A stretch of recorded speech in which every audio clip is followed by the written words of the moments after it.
Hello, Ryan here, aka Mac, and welcome. In this video, we take a look at the reworked Vanguard Sentinel, which is a new ship for 3.7.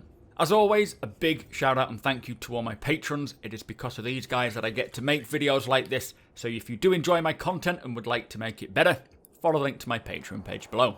So with 3.7 comes the last two Vanguard variants, one of which is the Vanguard Sentinel. Now this ship is designed to fight from the shadows, rather than face-to-face like the other Vanguard variants, providing combat support for combined operations. It has an onboard e-warfare suite, which we will take a look at shortly, an augmented reality cockpit or AR cockpit, decoy missiles and an EMP charge. Now for 3.7, we just get the ship. Its proper functions will come after 3.7, like the AR cockpit and the decoy missiles. We're not getting them for 3.7 unfortunately. Now the first thing you'll notice about the rework is the colour scheme. It's had a bit of a paint job. It's a dark, deep matte blue with sort of yellow hints dotted around, which is really nice. Not sure if those yellow hints are going to stand out in the black of space, but eventually you'll be able to paint them anyway. Now it features currently a single size 4 Hurston Dynamics attrition laser repeater, 4 size 2 ATVS distortion repeaters, which are the nose guns, which you are able to swap out for the other options. The turret has 2 size 2 sucker punches, and for missiles, currently you have 4 Dominator 2 EM missiles and 4 Ignite 2 IR missiles. They're just placeholders for the time beings. You will get decoy missiles, and obviously be able to buy and sell whatever you want. Now all the usual features of the Vanguards are there, like the intakes, the vents, the caterpillar tracks, all of which are so distinctive of the Vanguard series, and I really love the look of the Vanguard series. Going inside though is where the ship really shines. It's also probably one of the few ships currently prepped for when the physical components are ready to be placed in, as at the back of the ramp you can see the location for the quantum drive. It's also got a cool little rear panel here, which, I don't know, it might give a little readout or information for the engineer when it comes to the engineering development of messing with components and fixing things. But when you enter the main section, you can see the large display panel, which is pretty unique for the Sentinel.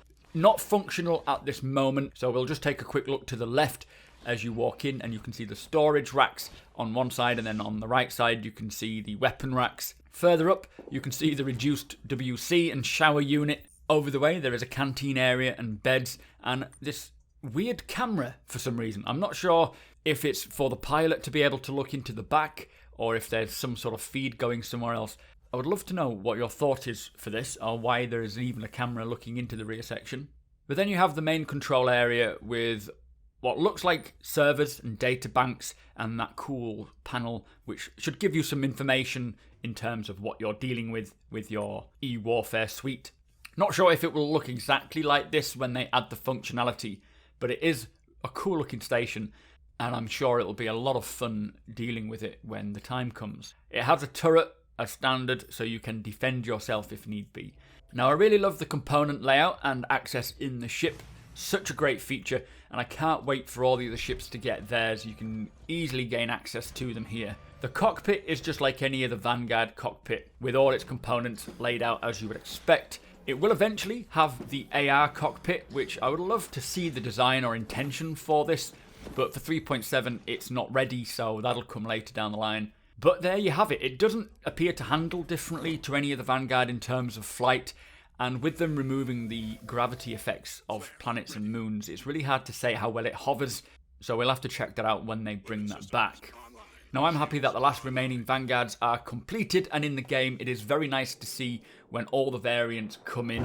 I'm excited to try each of these Vanguard variants in their true form and just see how well and effective they are. Not just on their own, but in a fleet or a squadron with other ships, all fighting for the same cause. I feel like the Vanguards are going to be a ship that you see in pretty much everyone's fleet when it comes to combat. Anyway, that is the Sentinel. We will take a look at the Harbinger, which is your bombing variant. I think the Sentinel is one of my favourite Vanguards. Hopefully it is going to be effective when it finally gets all its bells and whistles. Make sure you hit that subscribe button. We have got a lot more 3.7 videos coming out throughout the next couple of weeks, as well as this new cave initiative that I am starting with the live release, where we head out as an org, searching for caves, mining the caves, and transporting the mined goods back and selling them all the while providing security and avoiding traps by the mantis.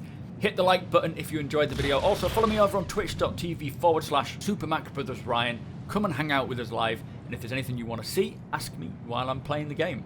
Links to my Instagram and Twitter are below. Thank you for watching, and I shall see you next time.